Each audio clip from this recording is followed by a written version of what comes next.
إبليسة شيطانة هريات جنن هريات أريا فراتة أفراتة إسادة موجي هريات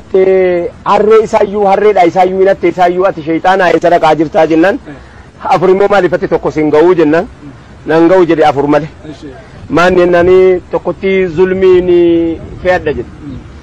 gabaagee fachuufanii jedhu tokkotti zulmiin fe'adha jedhu miidhaa jabina jabaabira ciqilee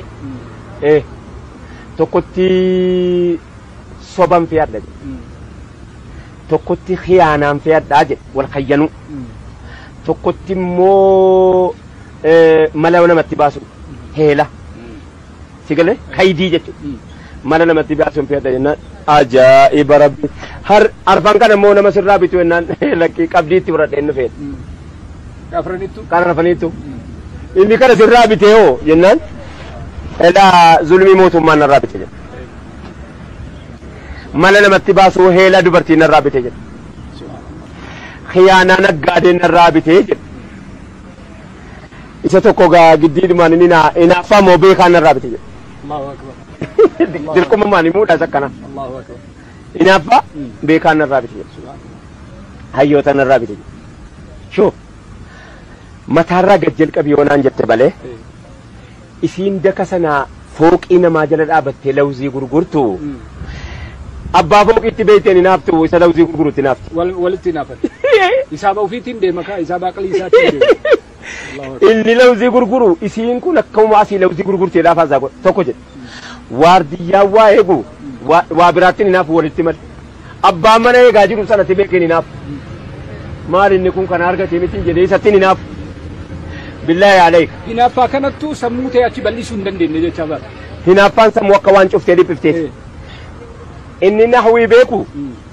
isa nahwii beekutti naafa inni hadiisa beeku isa hadiisa beekutti naafa waan wal dhoskinu hin qabnu inni immoo hundaa nahwii fi mantiqa hadiisa tafsiira waa hunda walitti qabatee jedhu immoo nama akkanaatu diqqoo argamaadhaaf warra inaaf hojjira rabbina jaajaraa baasu irra caalaa islaamummaadhaan reegaa jirri of eegan jenne yaanna mana nama gurguddaa illee wanti hin taane hin jiraatu mana nama gurguddaa mana nama waa beekuu mana hayyuu wanti hin taane hin jiraatu yoo diqqoo jiraate immoo salphanneerra si galteetti dubbin mallattoo jiraachuu isaatu immoo jira mallattoo jiraachuu keessaa tokko salaatul janaazaa yoo ka'e sheekiin guddaan beekaan tokko as dhufe inni tokko ka'ee itti hidhateen salaatu yookaan immoo mas'alaa an hin beeyneen xiqqoolatti dhuftiidhaaf iyyi inni tokko gama sana ta'a salaatul janaazaa nama guddaa tokko yoo dhufe ilaaltaati baadiyyaa keessatti inni tokko daka sana ta'a inni tokko gubbaa olii sana ta'a because sababni isaa immoo mas'alaa diqqaa mas'alaa adda addaa dara saansiin kun nagaafatti inni kun nagaafata waan adda addaa nagaafattiidhaaf wal baqata wal lagata